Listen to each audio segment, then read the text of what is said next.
ఎంతో మా 7వ వార్డుకి ఎంతో శుభదినం అని చెప్పేసి మేము 7వ వార్డు తరపు నుంచి కౌన్సిలర్గా సార్కి ప్రత్యేకంగా కృతజ్ఞతలు తెలియజేస్తున్నాం సార్.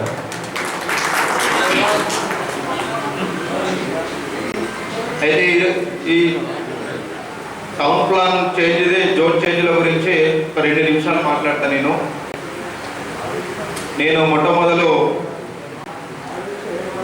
ఎమ్మెల్యే గారి ఎలక్షన్ కంటే ముందు పార్టీలో చేరినప్పటి నుంచి ప్రతి ఎలక్షన్కు ప్రతి ఇంటికి తిరిగిన దానిలో నేను ఒకని సార్ కోసం కూడా మా వార్డు నాయకులతోటి సార్ ఏ ఇంటికి పోయినా కానీ 30 ఏళ్ళ నుంచి మాకు ఈ ప్రాబ్లమ్స్ ఉన్నాయి, మాకు లోన్ వస్తలేదు, మాకు పర్మిషన్ వస్తలేదు,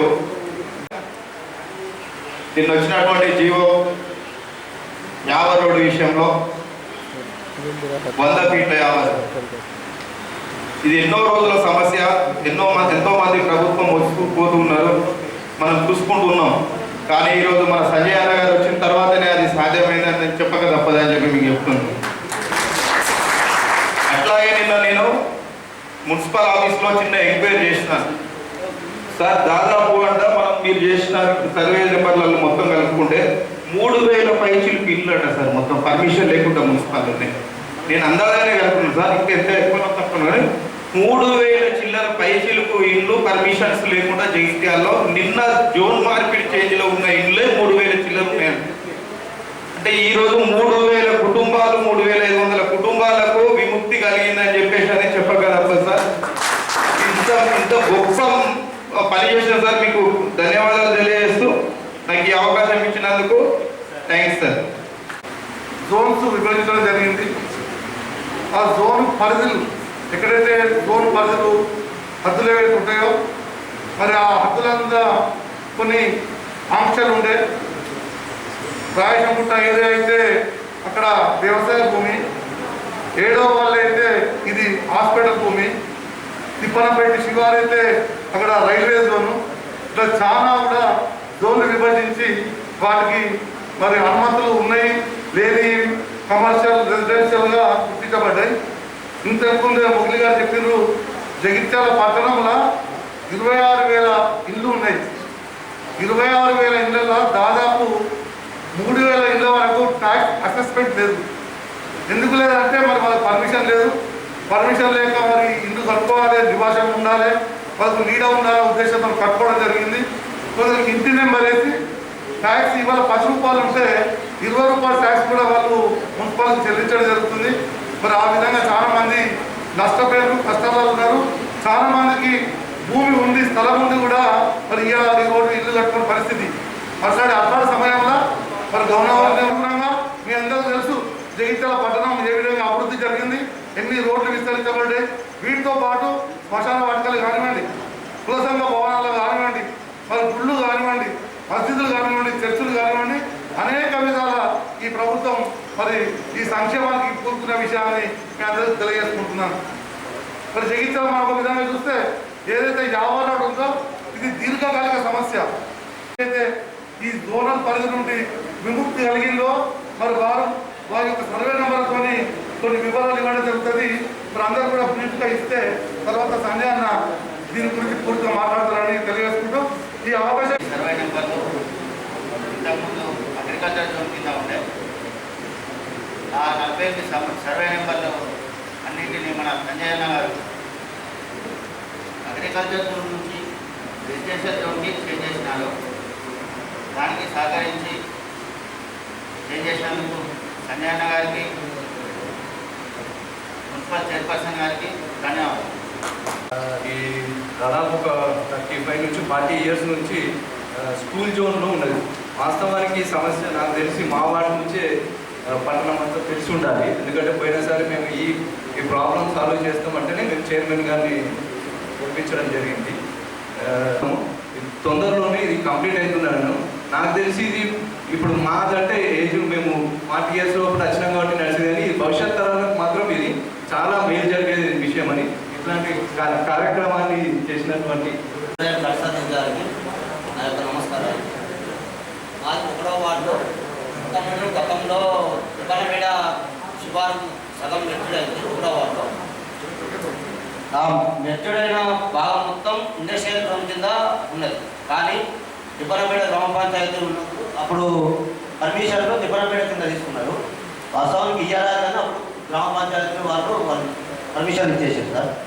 ఇప్పుడు ఉన్న మన విద్యాపురి ఏరియా విద్యా school zone, industrial zone, railway zone కింద ఉంది సార్. వారికైతే ఒక్క ఇంటికి కూడా పర్మిషన్ లేదు. ఏదో ఉపాధ్యాయులు ఉన్నారట విజయపురి వాళ్ళంతా. ఇప్పుడు వాళ్ళు మాత్రం సంతోషంగా ఉన్నారు సార్. వాళ్ళు కూడా ఈరోజు పొద్దున చెప్పారు ఈ స్పెషల్గా వాళ్ళు పిలిచి సన్మానం చేస్తారు సార్. దానికి దీని కొరకు కృషి చేసిన మీకు మాకు ప్రత్యేకత. Thank you. ఈ జోన్ మార్పిడి కానీ ఈ సమస్య అనేది ఇప్పటికి 5 ఏళ్ళదో 10 ఏళ్ళదో కాదు, దాదాపు నాకు తెలిసి ఒక 30-35 ఏళ్ళ సమస్య. ఈ సమస్యకు 30-35 ఏళ్ళ నుంచి టీఆర్ఎస్ పార్టీ లేదు. గత 7 ఏళ్ళ నుంచి ఈ టీఆర్ఎస్ పార్టీ ఉన్నది. ఇంత గొప్ప కార్యక్రమాన్ని చేసిన ఎమ్మెల్యే గారికి ధన్యవాదాలు సార్, ప్రత్యేకించి ధన్యవాదాలు. ఎందుకంటే అప్పుడు కొంచెం ఓడిపోయినా కానీ అంటే నేను సార్ మీ దగ్గరికి ఎక్కువ రాలేకపోయినా కానీ మీరు వేసే పనులు నేను గుర్తించిన సార్. ఎందుకంటే జైత్యాల నెక్స్ట్ ఎమ్మెల్యే నేను గెలిచిన తర్వాత నేను ప్రజలకు ఏ సమస్యలు ఏమున్నాయని చెప్పి మీరు చాలా గమనించింది సార్. నేను గమనించిన అయితే విషయం ఏంటంటే జైత్యాల మాస్టర్ సార్ గారి పెద్ద సమస్య ఉంది సార్. ఇంకోటి సార్ ఒకసారి మా ఏరియాకు బతుకమ్మకు పిలిచిన ఏది ఎమ్మెల్యే కాకముందు అప్పుడు చూసిరు సార్, చూసి చెప్పలేరు కానీ దానికి ఇంకో ₹1 కోటి పెట్టడం జరిగింది సార్. దానికి మీకు ధన్యవాదాలు సార్. Thank you. అదేవిధంగా పార్టీ కార్యకర్తలకు, నాతోటి వార్డు కౌన్సిలర్ అందరికీ పేరున నమస్కారాలు తెలియజేసుకుంటున్నాను. ముఖ్యంగా ఇంత గొప్ప కార్యక్రమాన్ని నిర్వహించిన మొగులన్న మరియు అల్వాల లక్ష్మణన్న గారికి ప్రత్యేక ధన్యవాదాలు తెలియజేస్తున్నాను. నేటి కార్యక్రమం ఇప్పుడున్న మార్కెట్ వాల్యూకి సగం రేటుగా ఇస్తే ఆ జాగా అమ్ముతా అని చెప్పి నా ముందరనే డీల్ మాట్లాడడం జరిగింది. చాలా బాధ అనిపించింది. అప్పుడు సున్నంగా తెలుసుకోవడం జరిగింది. అప్పుడు తెలుసుకున్న సంఘటనని మళ్ళీ సార్ ఈరోజు పట్టు విడల విప్మాకులాగా 30 మాసాల లోపల ఈ జోన్ని ఎత్తివేసినట్టు చేసినందుకు ప్రత్యేక ధన్యవాదాలు తెలియజేస్తున్నాను. నేడు మన జగిత్యాల పట్టణం మొత్తం ఇళ్లతోటి నిండిపోయి ఉన్నది. ఇందులో దాదాపు ఒక 25% వరకు నాకు తెలుసుకోదు ఎక్కువ ఈ జోన్ల మార్పిడి వల్ల ఒక సగటు మనిషి కళ ఏంటంటే ఒక ఇల్లు అండి. ఆ ఇల్లు పెట్టుకోవాలంటే ఒక 10 సంవత్సరాలు కష్టపడి ఒక 10 లక్షలు 15 లక్షలు జమ చేసుకుంటే అతని సగం జీవితకాలం ఉంటుంది. ఆ జీవితకాలం ఒక 2 రోజులు చాలా ఉంటాడు. దాన్ని ఇల్లు పెట్టుకోవాలంటే మళ్ళీ ఒక 15 సంవత్సరాలు బ్యాంకులో తీసుకొని కట్టుకుంటే అతనికి ఒక ఇల్లు అని ఉంటుందండి. అట్లాంటి కళ నెరవేర్చుకోవాలంటే సీఎం గారికి, కేటీఆర్ గారికి, కవిత గారికి పంపించి వాళ్ళందరికీ కూడా నష్టపరిహారం ఇప్పించి వాళ్ళందరినీ ఎన్నికలు జరిపించి మన ఆవరణలు డెవలప్ చేయడానికి అహర్నిశలు కంటికి నీరు లేకుండా కాలు పట్టగలకుండా తిరుగుతున్న మన అమ్మగారికి ఈ కళగా మనం నెరవేర్చిన సంజన గారికి మరొకసారి పేరు పెట్టి కృతజ్ఞతలు తెలియజేస్తూ థ్యాంక్ యూ సార్. శుభదినం అని మనం చెప్పుకోవచ్చు. ముఖ్యంగా ఇంతకుముందు సోదరులు చెప్పినట్టు ఒక 30-40 సంవత్సరాల నుంచి 7th వార్డు కావచ్చు, ఇప్పుడున్నటువంటి 8th వార్డు కావచ్చు, ఇంకా మిగతా వార్డ్స్ కావచ్చు, చాలామంది ప్రజలు ఎంతో బాధకు గురైనటువంటి సందర్భం. ఇవాళ ల్యాండ్ ఉండి ఇల్లు కట్టుకోలేని పరిస్థితి. చాలామంది ఎంప్లాయీస్ అయితే ఎంప్లాయీస్ గురించి మనకు తెలుసు. వాళ్ళు ఎంతో కొంత కూడబెట్టుకొని మన కుటుంబాన్ని పోషించుకుంటూ ఒక ఇల్లు నిర్మించుకోవాలంటే ఆ ఎంప్లాయీస్కు సాధ్యమైనది కాదు. ముఖ్యంగా వాళ్ళు ఈ బ్యాంక్ లోన్ పైన ఆధారపడి ఉంటారు. కాబట్టి ఇంకొక సమస్య ఏంటంటే మా 7th వార్డులో తెలియదు కాదు, మా వాటర్ అనేది పోవట్లేదు. అక్కడే స్టార్టింగ్స్ అయిపోయింది. చాలా ఇబ్బంది ఉంది సార్. అయితే స్థానిక కౌన్సిలర్ చైర్మన్ గారు చెప్పారు అది టెండర్ పెట్టడం జరిగింది. ఆ టెండర్ జస్ట్ మా డ్రైనేజ్ సిస్టాన్ని ఎంత త్వరలో వీళ్ళకి అంత త్వరగా పరిష్కరించాలని చెప్పి సందర్భంగా కోరుకుంటూ ఈ అవకాశం ఇచ్చినటువంటి ప్రజలందరికీ ధన్యవాదాలు. గౌరవ కౌన్సిల్ సభ్యులందరూ కూడా మాట్లాడుతూ ఉన్నారు, అలాగే వార్డు సభ్యులు కూడా మాట్లాడుతూ ఉన్నారు. మేము ఎప్పుడు చెప్తూ ఉంటాము 30-40 సంవత్సరాల జగిత్యాల పట్టణ ప్రజల చిరకాల కళ అని, అది నిజంగా ఇంత ఆతృతగా ఎదురు చూస్తున్నారు, ఇంత దైన్యమైన పరిస్థితులను అనుభవిస్తున్నారని వారి మాటల్లోనే ఇప్పుడు మనం విన్నాము. ఎందుకంటే అసలైతే ప్రతి 20 సంవత్సరాలకు ఒకసారి మాస్టర్ ప్లాన్ అనేది చేంజ్ చేస్తూ ఉండాలి. కానీ 1989 నుంచి కూడా 40 సంవత్సరాలుగా కూడా అలాంటి చేంజెస్ ఏమీ లేవు. మొత్తం తప్పుల తరగగా మారిపోయినది, పట్టించుకున్న నాదుడే లేడు. మరి మా కౌన్సిల్ ఏర్పడిన తర్వాత సంవత్సరం లోపే డిసెంబర్లోనే తీర్మానం తీసుకొని కేవలం 50-100 ఫీట్ మాత్రమే కాదు, zonal change of land use తీర్మానం తీసుకొని పంపించడం జరిగింది BTCPకి. మరి సంవత్సరం నరలోపే జీవో నెంబర్ 94 విజిట్ కూడా విడుదలైంది. మరి నిన్ననే మనం చూస్తూ ఉన్నాం, గత పాలకులు గత నాయకులు ఒక ప్రెస్ మీట్ పెట్టి మాట్లాడారు 4 సంవత్సరాల ముందే చేసేది ఉంటాయని.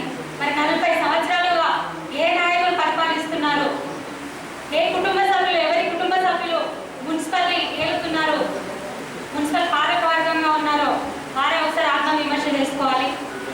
మరి అప్పుడు ఎందుకు చేయలేకపోయారు? అన్ని చేతిలోనే ఉన్నాయి కదా. ఎమ్మెల్యే గారు ఉన్నారు, మున్సిపల్ చైర్మన్ గారు ఉన్నారు, అన్ని వాళ్ళే ఉన్నారు, అన్ని పదవులు వారికే ఉన్నాయి, మినిస్టర్గా ఉన్నారు, ఇలా అన్నీ ఉన్నాయి పదవులు. చేయడం ఉంటే ఎన్నో చేయొచ్చు, ప్రజలందరూ చూస్తూనే ఉన్నారు. ఇప్పుడు మరి ఇంత చెప్పారు పెద్దలు, నారాయణ గారు చెప్పారు, మాకు జోన్ మార్పిడి కాలేదు, పర్మిషన్లు రాలేదు, దాంట్లో లోన్లు కష్టమైనాయి. అలాంటి దీనగానే నేను ఎన్నో విన్నాను. చైర్మన్ గా ఛార్జ్ తీసుకున్న తర్వాత చాలా మంది మున్సిపల్ ఆఫీస్కి వస్తుండే, మేడం మా జోన్ ఈ జోన్లో ఉందంట, మా ఏరియా ఈ జోన్లో ఉందట, నాకు పర్మిషన్ రాదట, నేను ఎలా ఏం చేయాలి అని లీడ్ తీసుకొని సంజయ్ అన్న గారు దీనంతా చేయడం జరిగింది. మరి ఈ సందర్భంగా నేను ఒకటే కోరుతా ఉన్నాను, క్రెడిట్లు వ్యక్తులు అని ఆలోచించకండి. మేము ఆలోచించింది ప్రజల సౌకర్యం, ప్రజల ఇబ్బందులు. మరి కవితక్క గారు ఎంతో సహకరించి ముందుకు వచ్చారు. మొన్న కూడా 50-100 ఫీట్ చేస్తే మరి దానికి పరిహారం ఏంటి, ఎలా చేద్దాం అనే దాని గురించి కూడా మొన్న రీసెంట్గా కూడా సంజయ్ అన్న గారితో నాతో కూడా డిస్కస్ చేయడం జరిగింది, ఎలా చేద్దామని. గౌరవ మున్సిపల్ శాఖ మంత్రివర్యులు కేటీఆర్ అన్న గారిని కలిసినప్పుడు కూడా ఆ ప్రపోజల్స్ అందించడం జరిగింది. ఈ సందర్భంగా నేను ఒకటే చెప్తున్నాను, జగిత్యాల పట్టణ ప్రజల 40 సంవత్సరాల చిరకాల కళ మరి ఈరోజు నెరవేరింది. కానీ ఇంకా చేయాల్సి ఉంది. చేంజ్ ఆఫ్ ల్యాండ్ యూజ్ అయింది, మాస్టర్ ప్లాన్ ఇంకా తేవాల్సి ఉంది. దానికి సంబంధించినటువంటి ప్రణాళికలు ఇంకా మేము సిద్ధం చేస్తున్నాము. డెఫినెట్గా మీ అందరి ఆశీర్వాదాలతో పూర్తిగా చేస్తాం. సంజయ్ అన్న గారి సహకారం కూడా మాకు ఎప్పుడు వెన్నంటే ఉంటారు. మరి ఈ సందర్భంగా కూడా గౌరవ మున్సిపల్ శాఖ మంత్రివర్యులు కేటీఆర్ అన్న గారు మరి ప్రత్యేక శ్రద్ధ వహించినటువంటి కవితక్క గారికి, మరి మమ్మల్ని ముందుకు నడిపించినటువంటి గౌరవనీయులు డాక్టర్ సంజయ్ అన్న గారికి, మా జగిత్యాల పట్టణ ప్రజలందరి పక్షాన, జగిత్యాల మున్సిపల్ కౌన్సిల్ పక్షాన ప్రత్యేక ధన్యవాదాలు తెలియజేస్తున్నాను. అలాగే మరి ఇందాక గౌరవ కౌన్సిల్ సభ్యులు కూడా అందరూ మాట్లాడడం జరిగింది. మీరు కూడా మాట్లాడుకునే యావర్ రోడ్ అంటే కొత్త బస్ స్టాండ్కి వెళ్ళి పాత బస్ స్టాండ్ ధర్మపూర్ రోడ్ పెద్దగా చేశారు. మిగతా సమస్యలు కొంత పరిష్కారం చూపెట్టిన సందర్భంలో నాకు సన్మాన సభ ఏర్పాటు చేసినందుకు వాళ్ళకి ధన్యవాదాలు తెలియజేస్తూ, ఈ కార్యక్రమంలో పాల్గొన్న సోదరి పట్టణ ప్రధానపౌరులు డాక్టర్ భోగేశ్ రావణ్ గారు, అన్న పట్టణాధ్యక్షుడు సత్యన్న గారు, స్థానిక కౌన్సిలర్ 1964-65లో మొదలుపెట్టి రామకృష్ణయ్య పంతులు అని చెప్పి ఇక్కడ మన యావర్ రోడ్డు ఉంటుంటే పెద్ద మనిషి పద్మశాలి, అట్లనే ఇంకో రామకృష్ణయ్య పంతులని గాంధీనగర్ కౌన్సిలర్ ఉంటుంది. కాలంలో అప్పుడున్న పరిస్థితులకు తీసి దీంట్లో 100 ఫీట్ల రింగ్ రోడ్ ఉండాలి, ఇవన్నీ ఉండాలి అని చెప్పి రకరకాల అప్పటి పరిస్థితిలో అసలు దీన్ని 100 ఫీట్లు అనలేదు, బయటకు తీసుకురావాలని చెప్పి గీయడం జరిగింది. ఈ రకంగా మాస్టర్ ప్లాన్ అప్పుడున్న పరిస్థితుల్లో బట్టి గీస్తే మట్టికి మట్టి 89లో ఆమోదం తెలిపారు. అప్పుడు పరిస్థితి లేదు. ఇవాళ వాళ్ళు కూర్చున్న హాలకు ముందంతా కూడా ఇక్కడ కాగితంలో ఉంది ప్రభుత్వ స్థలం అని ఉండదు. 143, 145, 336. వాస్తవానికి ఇంచన ప్రభుత్వ స్థలం ఉందా అక్కడ? లేదు. 3 సర్వే నెంబర్ల గొడవల పరిస్థితి ఏది? పర్మిషన్ ఎట్లా వచ్చినా కట్టుకున్నకి తెలియాలి. ఎన్ని తిప్పలు పడటం వాళ్ళకి తెలుసు. ఇంతకుముందు చెప్పినట్టు పర్మిషన్లు లేవు, ఏం లేవు. ఇక్కడ దాదాపు 25,000 ఇళ్ళుంటే మనకు పట్టణం ఒకటికి 300 అయింది. పోయిన 40 ఇళ్ళు అంటే దగ్గర 12,000 పర్మిషన్లు ఉండాలి. 4,000 కట్టకపో ఏమన్నా ఇక తెలుసు కదా, పర్మిషన్ లేక కడితే ఎన్ని కథలు ఉంటాయో కిందికెళ్ళి మీద దానిక. పర్మిషన్ లేక కట్టి పర్మిషన్ ఉండడానికే కథలు నడుతున్నాయి. తలకాయ పట్టుకుంటున్నాం మేము ఇప్పటికి కూడా. మున్సిపల్ అధికారులను మాట్లాడడానికి స్థావదత్తులు మా చైర్మన్ గారు ఉత్తరం రాసింది, నేను ఒక అందరిని తీసిపారని వాళ్ళ పుస్తకాలు దిగినాక. అటువంటిగా పర్మిషన్ లేని కట్టాలంటే ఎన్ని దగ్గర పోవాలి, ఎన్ని జరపాలి, అది పరిస్థితి. ఇప్పుడు కొంచెం స్ట్రిక్ట్ చేసి ఇట్లా 18 నెలల 1100 పర్మిషన్లతో కట్టి. మరి ఈ సందర్భంలో ఈ జోన్ల మార్పిడి అనేదాన్ని ఒక కొత్త డ్రామా అన్నట్టు నిన్న పెద్దలు జీవన్ రెడ్డి గారు ప్రెస్ మీట్ పెట్టి మాట్లాడారు. జీవన్ రెడ్డి గారు అంటే నాకు వ్యక్తిగతంగా జీవన్ రెడ్డి గారు అంటే వ్యక్తిగతంగా గౌరవం. ఇప్పుడు నేను 1989లో ఓటేసాను, ఉన్నమాట చెప్తున్నాను. 89లో నా ఓటేసి ఆ తర్వాత గారికి వేసిన ఉన్నమాట చెప్తున్నాను. కానీ వారు చదువుకున్న వారు, ఒక మంచి న్యాయవాది, మంత్రిగా చేసారు. వారికి అపారమైన అనుభవం ఉంది, చాలా అనుభవం ఉంది. వారికి అన్ని తెలిసి తెలియనట్టు మనందరూ కూడా ఏం తెలవనట్టు ప్రెస్ మీట్ పెట్టారు. ఎట్లా పెట్టిందంటే ఈ హావర్ రోడ్డు మేము 2017లో తీర్మానం ఇస్తే చేయలేదు, ఈ 4 నెలల ఎంత నష్టమా ఎంత కష్టమా, కవితమ్మకు పేరు వచ్చేది రాకుండా అని చెప్పి చదువుతునికి ఎక్కడ లేని ప్రేమ. అసలు కవితమ్మ ఓడిపోవడానికి కుట్రవాడిని వాళ్ళు కాంగ్రెస్ బీజేపీ వేసి అలా వాడాలంటే 25 ఓట్లు రాలి కాంగ్రెస్ అంటే వాళ్ళ ఇంటి ఓట్లు కూడా వేసుకోవాలి. మాట్లాడుతున్నాం కవితమ్మకు మాకున్నది ప్రేమ. ఇదే యావర్ రోడ్డు ఇది రాకముందే, ఇదే యావర్ రోడ్డు రాకముందే మరి ఎంత చేయాలి? దాదాపు మనం 100 ఫీట్లు చేయాలంటే ఒక 3,000 మీటర్లు చేయాలి. దాంట్లో 1000 మీటర్లు ప్రభుత్వ స్థలాలు అని చెప్పి దానికి 4 కోట్ల రూపాయలు శాంక్షన్ చేయించి, చాలా మందికి ఇవన్నీ చేసినట్టు తెలుస్తుంది కూసేపాటు. 4 కోట్లు శాంక్షన్ చేయించి మనం ఇలా చూస్తున్నాం. పార్క్ దగ్గర, ఫైర్ స్టేషన్ దగ్గర, ఫారెస్ట్ ఆఫీస్ దగ్గర, RDO office, court, government hospital, ఇటు ఓల్డ్ ఏజ్ స్కూలు, అక్కడ ఉమెన్స్ డిగ్రీ కాలేజ్, అవన్నీ గోడలు తీసేసి మళ్ళీ అక్కడ మోరీ కట్టి కరెంటు స్తంభాలు మార్చి ఆ గోడలకు మళ్ళా గోడలు కట్టి ఆ గోడలకు మంచి రంగులు వేసి ఈ కార్యక్రమం చేస్తున్నారు. ఇంకా అక్కడ రోడ్ కూడా వేయాలి. ఇది నేను కదమ్మ కూర్చొని మాట్లాడుతున్న పని. అది మరి ఇప్పుడు కాదు కదా, చాలా పెద్ద పని. మాస్టర్ ప్లాన్ చేంజ్ చేయాలంటే అంటే నేను అవకాశం ఉందంటే మనం చేస్తామంటే ఒక తెల్ల కాగితం మీద మేడమే గీసి ఇచ్చారు. మేడం కూడా ఇలా జ్ఞాపకం ఉందో లేదో, మేడమే నాకు తెల్ల కాగితం మీద మన అన్న ఇట్లుంటే ఇట్లా జరిపినప్పుడు టైం అంటే రోడ్డు ఇదైతే జరిపేద్దామన్నా, జరుపుతారు బట్టే జరపకూడదు. జరిపిన సందర్భంలో ఒక మంచి డ్రైన్ అదే మోడల్. ఇవాళ చూడండి, ఎవరైనా ఇప్పుడు కొత్త కట్టిన డ్రైన్స్ ఇంత మంచిగా ఎక్కడ డ్రైన్లు కట్టిన ఇదివరకు చూసిరా అట్లా డ్రైన్ మంచి కట్టుండి ఫుట్పాత్ పోల్ స్టేజ్ చేసి అట్లే రోడ్డు వేసిన కాడికి మొత్తం చేయాలంటే ఈ 1000 మీటర్ల కోసం ఆ కాంపౌండ్ వాళ్ళు దానికి టెండర్ పెడితే దాదాపు 4 కోట్ల రూపాయలు. ఈ పైసలు లేని టైంలో కాంట్రాక్టర్లను పట్టుకొని పనులు చేయిస్తా ఉన్నాం. ఈ రకంగా ఒక 50 రోడ్డు ఇంతకుముందు మా చైర్మన్ చెప్పినట్టు 100 ఫీట్లు చేస్తే చాలా మంది అనుకుంటారు 100 ఫీట్లు చేస్తే అయిపోయాలనుకుంటారు. అది ఎన్ని తప్పుల తడక ఉన్నదంటే వారు కూడా వెళ్తే 100 ఫీట్లు మాట్లాడుతున్నారు. 2017 వాస్తవానికి 100 ఫీట్లు చేయమని తినండి. అప్పుడు దేశయాత్ర చైర్మన్ అప్పుడు ఇవాళ 2004లో మరి ఈ సంగతి ఎందుకు మాట్లాడారు? 2006లో మంత్రి ఏంటి కావాలి, వారి ఇంట్లో కూర్చుంటే వాళ్ళ ఆఫీస్లో కూర్చుంటే వారికి పిఏలు, పిఎస్లు, ఓఎస్డీలు, మరొక రహదారుల శాఖ మంత్రి. ఇది 2004లో మున్సిపల్ తీర్మానం అయింది సతీష్ అని ఇలా కౌన్సిలర్ ఉన్నప్పుడు, సత్యం కంటే ముందే. తర్వాత వాళ్ళు కూడా కమిటీ చేశారు. మరి అప్పుడు ఎందుకు చేయదు? బట్టి 100 ఫీట్లు చేస్తే చాలని ఇగో దాని వెనుక ఎంత పెద్ద కథ ఉందో ఈ రంగురంగులతో గీసేసిన పత్రికల మిత్రులకు ఒక 100 కాపీ చేసి ఇస్తారు మా కౌన్సిలర్లు అందరూ. చాలా చోట్ల మరి పికప్ పాయింట్ మా అంకుల్ వాళ్ళు జీవరెడ్డి గారి దగ్గరే ఆ 100 మధ్య దాకా ఏరియా అంటున్నారు. అదంతా ఏముందంటే అన్ని దుకాణాలు, బ్యాంకులు, అది ఇండ్ల జాగా అని ఉండదు, ఇండ్ల జాగా.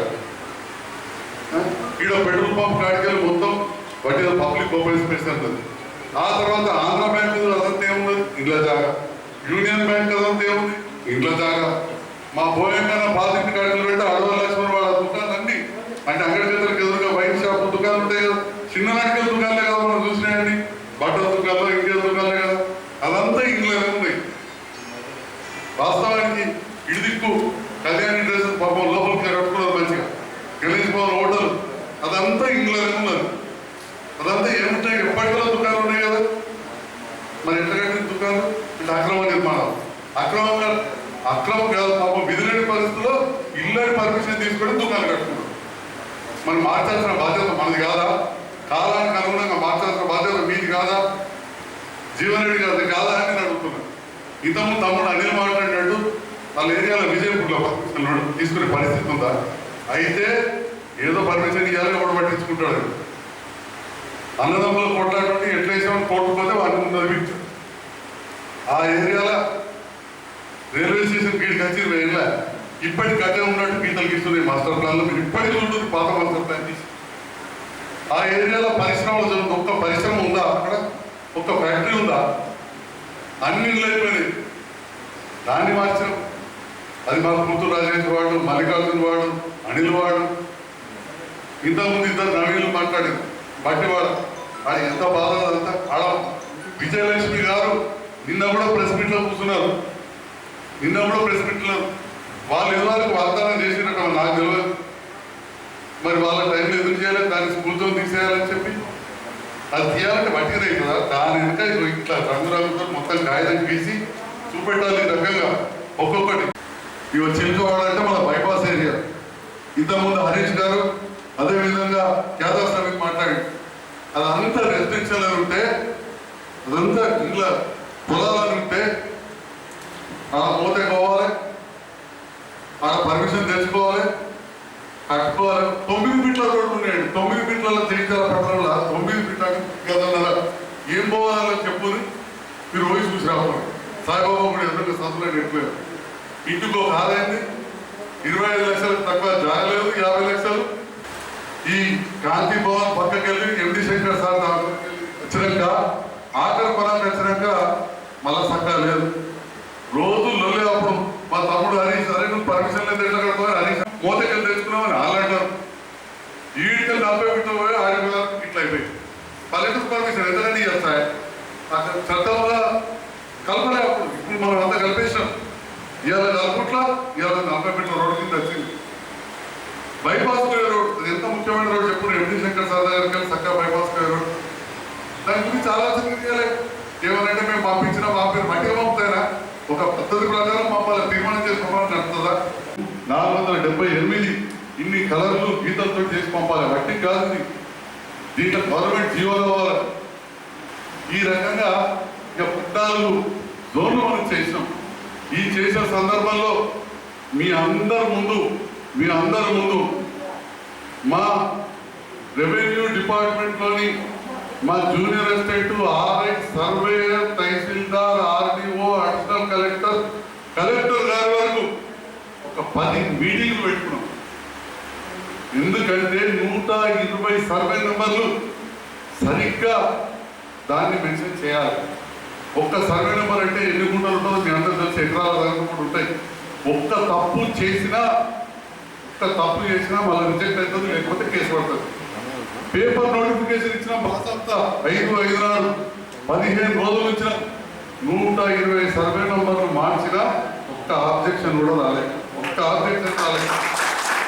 అంటే నేను ఇంకా ఎంత నిబద్ధత ఉండాలి, ఎంత కృషి ఉండాలి, ఎంత టైం పట్టింది, మా అధికారులు ఎంత పనిచేసిండ్రు, మేము ప్రజాప్రతినిధులు ఎంత తిరిగినాము, వడ్డీన అవుతుందా 120 సర్వే నెంబర్ మార్చాలంటే ఎవరు ఒకటి మాట్లాడి దానికి ఏందో చెప్పి ఇక కవితమ్మ పేరుంటుందని చెప్పి ఎవరు అర్థమైనట్టు ఆఖరి మన డైరెక్టర్ ఫోన్ చేసి కలెక్టర్ గారు చెప్పినట్టు. మరి 120 సర్వే నెంబర్లు సరిగ్గా చేసి పంపాలంటే ఇక్కడ రెవెన్యూ డిపార్ట్మెంట్కి ఎంత కష్టం. అదేవిధంగా మన మున్సిపల్ డిపార్ట్మెంట్, టౌన్ ప్లానింగ్ వాళ్ళకు, అక్కడ మున్సిపల్ రెవెన్యూ, మున్సిపల్ కమిషనర్ వాళ్ళది కూడా బాధ్యత. ఒక్క తప్పు పోతే రేపు ఇబ్బంది అవుతుంది. వాళ్ళు కూడా ఎంత శ్రమించారు, వాళ్ళకు కూడా నేను ధన్యవాదాలు తెలియజేస్తున్నా. ఇక్కడ మున్సిపాలిటీలోని జూనియర్ అసిస్టెంట్ నుంచి మా డిఎంఏ సత్యనారాయణ సార్ వరకు హృదయపూర్వక ధన్యవాదాలు తెలియజేస్తున్నా. ఇది వడ్డీ కాలేదు సార్, వడ్డీ కాదు. ఇవాళ రాష్ట్రంలో ఇంత పెద్ద ఎత్తున మార్పు చేర్పు చేసి జరిగిన మున్సిపాలిటీ జగిత్యాల మాత్రమే అని చెప్పి గౌరవ మంత్రి కేటీఆర్ గారు మొన్న సుమన్ గారు తండ్రి చనిపోతే మెట్పల్లికి వచ్చిన సందర్భంలో మిగతా ఎమ్మెల్యేలకు వాళ్ళకి చెప్పిన సంజయ్ అన్నయ్య పనిచేసుకొచ్చుకున్నారు. ఇదేదో వడ్డీ కాదు. గౌరవ మంత్రివర్యులు కేటీఆర్ గారు ప్రత్యేకమైన శ్రద్ధ పెట్టారు. 4-5 సార్లు ఫోన్ చేశారు. ప్రిన్సిపల్ సెక్రటరీ అరవింద్ కుమార్ గారు వాళ్ళ దగ్గర 2 సార్లు పోయిన ఓఎస్డీ గారు అంటే చేస్తే కానీ తెలియదు. ఎందుకంటే వాళ్ళు చేయలే. ఒక కాగితం తీర్మానం చేసి పోస్టులో వారైతే పని అవుతుందా? మీ మున్సిపాలిటీలో దాని చుట్టూ తిరుగుతూ ఒక పర్మిషన్ ఇవ్వవు. అటువంటిది 14 ప్రాంతాలు, 126 సర్వే నెంబర్లు, మా ఒక 15 మంది కౌన్సిలర్లు ప్రాతినిధ్యం వహించే ప్రాంతం, ఇన్ని సమస్యలు పరిష్కరించినాం. ఇక చివరగా ఇంకా ఉంది. ఇక ముట్టుకుంటే ఎట్లుంటుంది, పేరుతుంటే కలిసినట్టు. లక్కీ ఏంటంటే ఇంట్లో సమస్య రాలే, ఇంకా ఉన్నాయి. బైపాస్ రోడ్ చేయాలి. చింతపుట్టు చెరువు మీద ఎవరికైనా పర్మిషన్ ఉన్నదా? అది పబ్లిక్ సెమీ పబ్లిక్ ఉంది. దాంట్లో కొందరు అడుగుతున్నారు. మొన్న 30-40 కుటుంబాలు వచ్చినాయి. సార్ మాది కూడా చెప్తే మేము ఇల్లు కట్టుకుంటాం, దుకాణం వేసుకుంటాం ఏదన్నా చెప్పి తప్పకుండా చేయాలి. విలువగల భూమి. నాకు తెలిసిన ఇద్దరే కొద్దిగా తలవంతున్నారు, ఒక్కడే తలవంతున్నాడు. సేవదాన్ని కొన్నిట్లో వృత్తి పలుతుంది, కొన్నిట్లో రాదు, రాకుండా రాకపోయింది. కానీ చేసింది మాత్రం స్వచ్ఛమైన హృదయంతో ఈ టౌన్ బాగుండాలి. ఈ వీకేపీ ముందడం సర్కార్ జాగా కాదు. సర్కార్ జాగా చూపెట్టి అన్యాయం ఎందుకు? అక్కడ మీ కుటుంబ సభ్యులు, నాకు తెలిసిన వాళ్ళు, ధనికులు, పచారున్నోళ్ళు, పైసలు ఇవ్వలేటోళ్ళు బంగ్లాలు కట్టుకున్నారు పర్మిషన్ లేక. మరి అన్ని అక్రమ నిర్మాణాలు, మరి మాట్లాడితే అక్రమ నిర్మాణం. కానీ కట్టకపోతే ఏం చేయాలి మరి వాళ్ళు? నాకు బాగా ఒకసారి గుర్తుంది. ఒక 10 ఏళ్ల కింద ఒకళ్ళ ఖాళీ స్థలం ఉంటే ఒక సీనియర్ నాయకుడు వారి మిత్రుడు అపార్ట్మెంట్స్ కడదామని అనుకున్నాడు. ఆ స్థలం ఇచ్చడానికి కూడా రెడీ ఉండి నేను అక్కడ ఉంటే నాకు మంచి నాకు బంధువులు ఉన్నమాట చెప్తున్నాను. అయ్యో దీనికి పర్మిషన్ రాదని చెప్పి అనేవారేసి మరి ఎట్లా రావాలంటే ఇంతప్పుడు ఇది కావాలన్నారు. అదే విడిచిపెట్టి ఇవాళ మనం చేసాం, ఇవాళ మనం చేసాం ఆ పని. దానికోసం ఎంత కష్టమో ఆ నాయకుడికి తెలుసు. మంచి ప్రాతినిధ్యం వహించారు. ఆ బిల్డర్ ఎవరు చేస్తా అనుకున్నారో దురదృష్టవశాత్తు ఇలా లేడు అన్న. అంటే ఈ రకంగా జగిత్యాల పట్టణంలో ఎన్నో ప్రాబ్లమ్స్ ఉంటాయి. మొన్న అడవ లక్ష్మణ్ గారు బిల్డర్ ఈ లేఅవుట్ గురించి అడిగితే చెప్తాడు. లేఅవుట్ రావాలంటే ముందు మనకు 30 ఫీట్లో 40 ఫీట్లో రోడ్ ఉంటే ఆటోమేటిక్ అప్రూవల్ వస్తుంది. కానీ ప్రతి కాడ గొత్తు నొక్కేసినట్టు మొదటిగానే 10 ఫీట్లు 20 ఫీట్లు 15 ఫీట్లు అయిపోయాయి. నువ్వు అప్రోచ్ రోడ్ చూపించాలంటే చూపించే పరిస్థితే లేదు. ఇలా రోజుపేటలో మా సత్యం నెత్తి పడుతున్నా కానీ ఆ కిందకి డీటీసీపీ లేఅవుట్ రాదు. దీనికి కారణం ఎవరో అని చెప్పి నేను సూర్య ప్రశ్నిస్తున్నా. గత ప్రభుత్వం నిర్లక్ష్యం వల్ల ఈ పట్టణం చెడిపోయింది. ఇప్పటికైనా మేము కాగితం మీద తీసుకొచ్చినాం. దీనికి ప్రజలు కూడా సహకరించాలి. 50 రోడ్లు తను చెప్పిండు 200 ఇల్లు కూలగొట్టాలి. వట్టినేనా? గరీబురాలు ఏదో వాళ్ళకి ఇల్లు కూలగొట్టాలంటే కూలగొట్టి వాళ్ళు చూస్తారు. అది చట్టం ఉంటుంది. ఎక్కడెక్కడో మల్లన్న సాగర్లా వ్యవసాయ భూములు పోతే ఇక్కడికి వెళ్ళి జీవన్ రెడ్డి గారి మీద ధర్నా చచ్చిడు. చచ్చిపోయిన వాళ్ళ మీద కేసులు చచ్చిండు. ప్రాజెక్ట్ ఆపదానికి ఇల్లు. ఇది వాస్తవం. చచ్చిపోయిన వాళ్ళ పేర్ల మీద కేసేసి ప్రాజెక్ట్ ఆపమని ఈ విషయాన్ని టీవీలలో చూసారు. అక్కడ మల్లన్న సాగర్ పని ఆగడం నన్ను ఇక్కడ జగిత్యాల అడ్డ గొడవ కదా. ముందు మాట్లాడతారు, వాడిని లేపి కోర్టు పై స్టే తెచ్చుకోమంటారు. చేయాలంటే కూడా ఒక ప్రణాళికాబద్ధంగా చేయాలి. కేటీ రామారావు గారు మాకు ఆదేశించారు. ఇప్పటి నుంచి ఒక అధికారి కూడా వచ్చారు, సర్వే అవుతున్నది. అలా కొంత చిన్న ఉంటే ఎవరికైనా డబుల్ బెడ్రూమ్ ఇద్దామా, ఏదైనా స్థలం ఇద్దామా, మరి స్థలం వీడియోలో కొంత కంపెన్సేషన్ ఎట్లు ఇవ్వాలి, ఇవన్నీ ఆలోచనలు కూడా చేస్తున్నాం. మరి ఇప్పుడు మీ అందరూ తెలిసి కరోనా అనేది నెత్తి మీద ఉండి తడిసి పోపడైపోయింది. జీతాలు ఇచ్చే పరిస్థితే ఎంతో కష్టంగా ఉందని నిన్న ముఖ్యమంత్రి గారు చెప్పారు. హాస్పిటల్ మెయింటెనెన్స్ ఇవన్నీ కూడా ఉన్నాయి. కాబట్టి ఒక అడుగైతే మేము ముందరికి వేసినని చెప్పి మాకు సంతృప్తి ఉంది. మా ప్రతిపక్షం వాళ్ళు ఏమని అనుకోని ప్రజలు అర్థం చేసుకుంటారనే ఒక నమ్మకం ఉన్నది. ప్రజలకు ఎవరు పెద్ద కావాలన్నది అది తప్పకుండా జరుగుతుంది, టైం పడుతుంది. 40 ఏళ్ళ కింద ఇంకా సగం ఇల్లు అప్పుడే చేస్తుంటే ఏదో 30 కల్లా 60 చేసాం. అరే 100 ఫీట్లు కావాలని ఇప్పుడు కాదు, 1964-65 అవతలకెళ్ళి రోడ్డు ఫీట్ పెట్టాలి, 100 ఫీట్లు అయితే ఊరు బచాయిస్తుందని చెప్పింది. మీకు ఆలోచన అప్పుడు రాలేదు. ఆఖరికి బైపాస్ అంటారు, కెనాల్ పైప్ లైన్ పాపం చనిపోయి వారు మార్తి గారు పెద్దలు చీఫ్ ఇంజనీర్ వారు ఉన్నప్పుడు పైప్ లైన్ వేయించారు. దేశాయన దాని మీద మున్సిపాలిటీ మెటల్ రోడ్ అయితే వీళ్ళు ఇంత డాంబర్ మోసారు. మరి అప్పుడన్నా దాన్నైనా మొదటి చేయాలని ఆలోచన ఉండేనా? ఇప్పుడు మొత్తం కొత్తగా అవుతున్నాయి కదా, పెద్ద పెద్ద హోటళ్ళు వస్తున్నాయి, కాంప్లెక్స్లు వస్తున్నాయి, దాన్ని వ్యాపార కేంద్రం చేయాలి, 100 ఫీట్లు చేయాలని ఆలోచన చేసిందా? అది ఎంత గదే కెనాల్ 33-40 33 దాన్ని చేసే ఆలోచన మాకుంది. ఆలోచన తప్పకుండా చేస్తాం. ఆడ కట్టడం అందరూ కూడా దయచేసి సెట్ అయిపోయి కట్టుకుంటే చేయాలి. ఎంత కట్టుకుంటుందో 100 కాపీలు చేసి పంపిస్తాం.